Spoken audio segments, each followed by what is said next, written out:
dire pourquoi est-ce que tu as été rejeté et non balancer que non fondé ou je ne sais quoi. On te dit double candidature, on doit te prouver qu'il y a double candidature. Dès l'instant où Elecam envoie des invitations à Anissé et Kané, c'est-à-dire dans une logique régalienne, c'est clair, c'est établi que Anissé et Kané est le président et qu'il n'y en a pas un deuxième. Dès l'instant où le ministère de l'Intérieur envoie ses allocations aux partis politiques à Anissé et Kané, c'est acté, c'est factuel que c'est lui le président. Donc, si le Conseil constitutionnel dit double candidature, il doit motiver conformément à l'article 4 alinéa 1. C'est de ça qu'il est question et qu'on doit dire aux Camerounais. Comme ils ne le savent pas, beaucoup se mettent dans la tête, ah, c'est pour installer votre Camtola, votre Camtola. C'est leur logiciel et c'est ce qu'on leur a dit. C'est pour ça que c'est important que nous fassions ce travail de comment dire, d'éducation, de rééducation, parce que justement, on a tribalisé, on a fragmenté, on a balkanisé les esprits. Donc, c'est aussi dans ce siège-là que le travail que nous faisons ici s'adresse également aux Bamileke, qui doivent comprendre d'où vient cette aversion politique, comment dire, cette hostilité politique à leur égard, où ils ont l'impression d'avoir commis un crime dont eux-mêmes ignorent l'existence. Il faut qu'on leur refasse l'histoire dans des conférences comme celle-ci où on leur dit ça a été pensé par le ministère des Armées en France en mars 1960 et que la lettre de Lamberton figure, elle a d'ailleurs été publiée à la revue française de la Défense en mars 60. Elle n'a pas été publiée, je sais pas, dans un journal civil ou à la télé. Non. C'est-à-dire, c'était dans les documents militaires de la France, car c'est un projet militaire. Et donc, les Bamileke doivent comprendre d'où ça vient, doivent s'éduquer eux-mêmes dedans,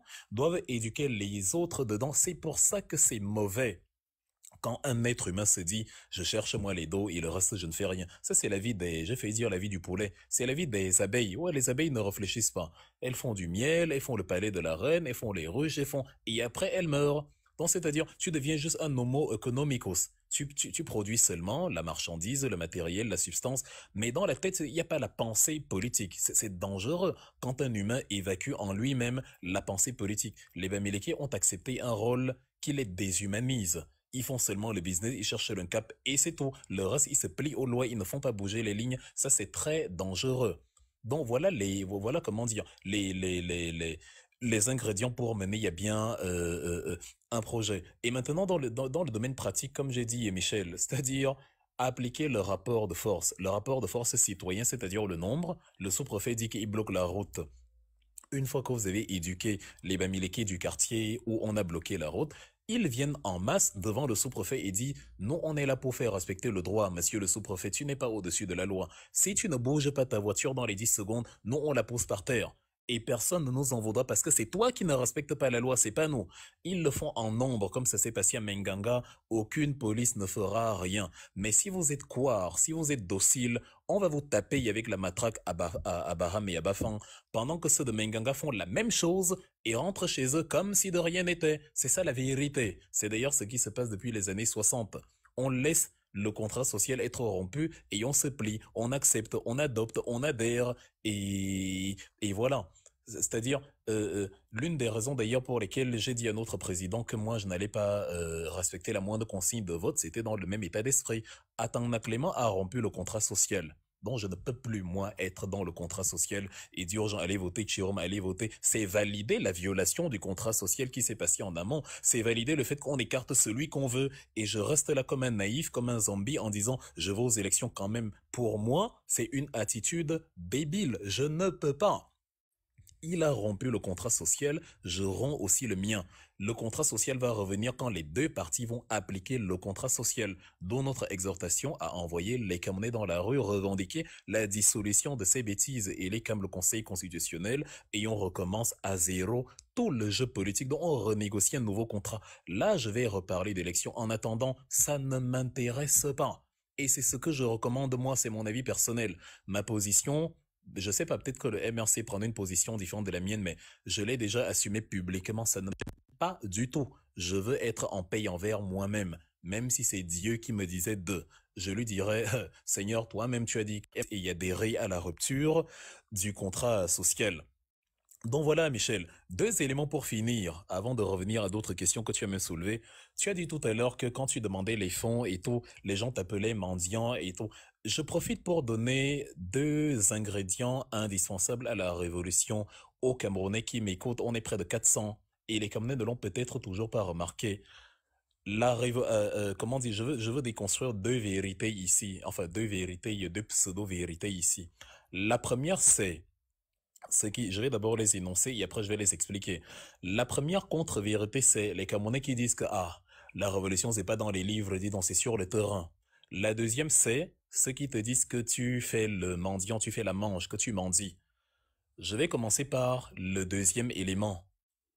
Toute révolution se finance. Il n'y a jamais existé une révolution sans argent. L'argent est le nerf de toute guerre. Toute révolution se finance. Celui qui dit j'aime écouter Michel Ngacho, mais s'il commence à demander les dos là, je ne suis pas dedans. Je peux comprendre quand quelqu'un réfléchit à donner de l'argent à des personnes qui vont peut-être, je sais pas, les escroquer ou qui sont des pseudo-révolutionnaires.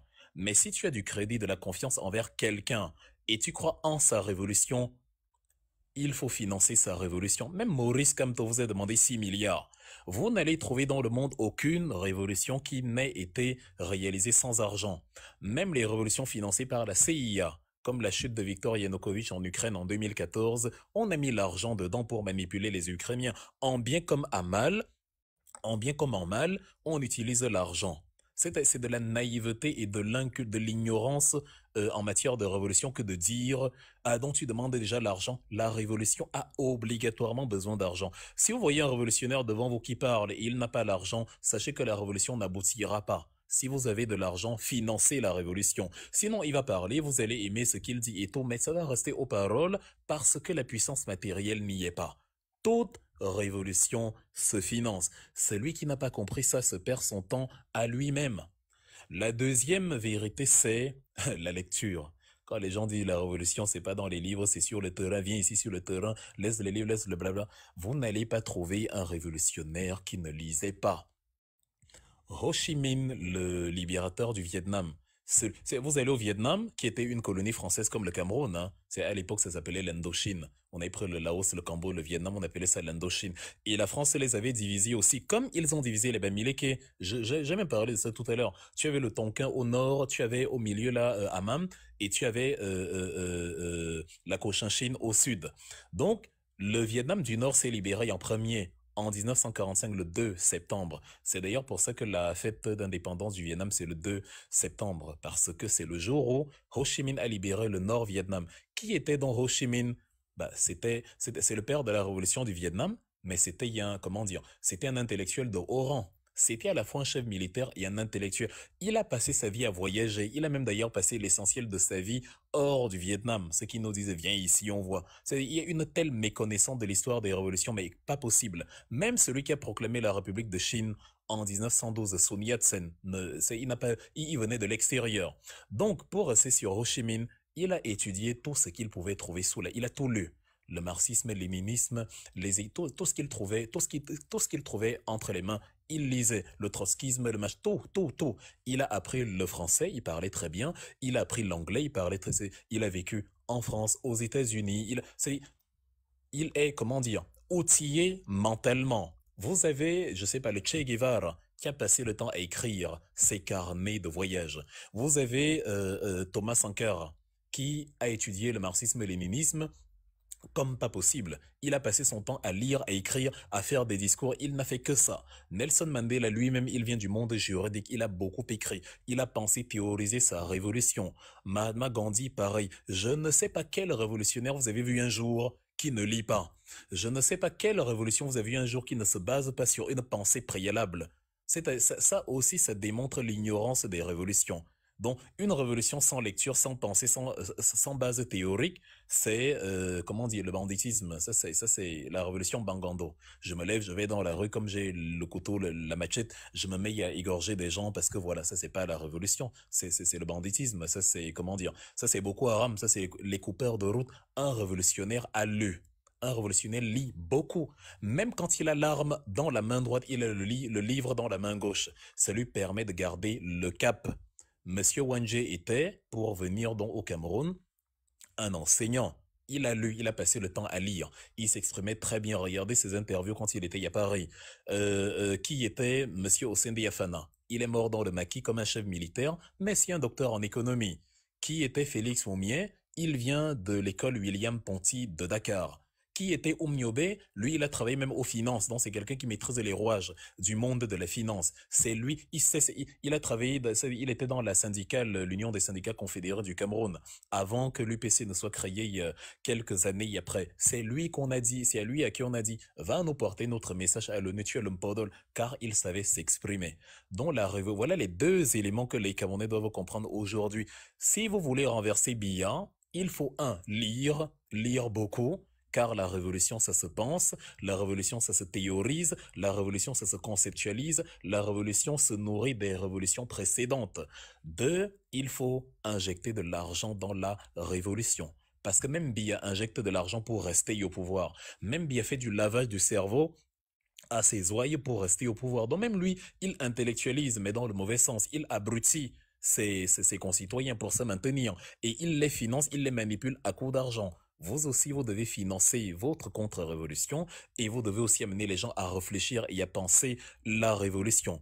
Voilà ces deux ingrédients indispensables. La Bible ne fait pas, comment dire, la religion, comment dire, la croyance en un sauveur ou je ne sais quoi ne fait pas partie de ces éléments-là. Si vous lisiez beaucoup, vous ne seriez pas là en train d'espérer les mots d'ordre de Maurice Kamto alors qu'il vous a déjà remboursé l'argent que vous aviez cotisé pour justement avoir des scrutateurs. Le message, il est clair. C'est-à-dire, mais la balle est dans votre camp. Qu'est-ce que vous voulez encore? Moi, Maurice Kamto, j'ai tout essayé. Je suis allé, j'ai fait, vous avez vu, j'ai épuisé tous les recours. Ces gens-ci m'ont montré que si ce n'est que le droit là, même quand j'ai raison, ils disent que j'ai tort. Donc il n'y a que vous, le peuple, pour renverser ce régime. Et ça doit être un peuple cultivé, mentalement cultivé, intellectuellement assis, un peuple qui lit au moins, quelqu'un doit lire au moins une page sur la révolution par jour ou 3 pages par semaine. Quelqu'un doit avoir au moins une idée d'un révolutionnaire. Qu'est-ce qu'il a fait? Qui était Ernest Ouandié? Qui était Félix Moumier? Qui était Osside Afana? Qui était tel? Ça permet de savoir ce qu'il y a à faire. Ça permet de savoir où on va. Et ne cherchez pas à ce que les gens disent du bien de vous. Car si vous lisiez les révolutions, les mêmes biaïstes qui aujourd'hui te citent Oumniobé en héros, te citent Félix Moumier et tout, mais à l'époque de Ernest Ouandié Oumniobé, est-ce que les gens les aimaient? On les insultait, on les traitait de terreaux, de gens qui veulent déstabiliser le Cameroun, on les traitait de tous les noms. C'est-à-dire, c'est l'histoire qui te réhabilite. C'est ce que Fidel Castro a dit quand on l'a arrêté. La historia me absolvera. L'histoire me donnera raison. L'histoire m'absoudra. C'est comme ça que ça fonctionne. On ne fait pas la révolution pour être aimé de ses contemporains. On fait la révolution pour être établi et immortalisé par l'histoire. Et évidemment, il y a des risques. Quand quelqu'un dit à Michel, ah, te voilà, tu es hors du pays, tu es hors du... Mais tu vas chasser Biya sans payer un prix. Bibo Nisaki est en prison. Sylvain Sop a perdu la vie. Maurice Kamto est souvent en prison, souvent assigné à résidence, empêché de faire ses meetings, exclu de la campagne. Wilfried Ekanga est condamné à rester en diaspora. Tu ne peux pas mener une révolution sans avoir payé un prix. Tu ne peux pas avoir une femme dans ta chambre sans l'avoir un minimum draguée, sans avoir un minimum payé son restaurant, sans avoir un minimum montré un peu d'élégance venant de toi, sans avoir, en fait, tu n'obtiens rien en croisant les bras et ça vient te trouver jamais. Tout s'obtient par des sacrifices et le sacrifice est souvent proportionnel au résultat que l'on espère. Tu vas chasser une dictature de 43 ans qui n'est pas que Paul Biya, mais tout un système Biya.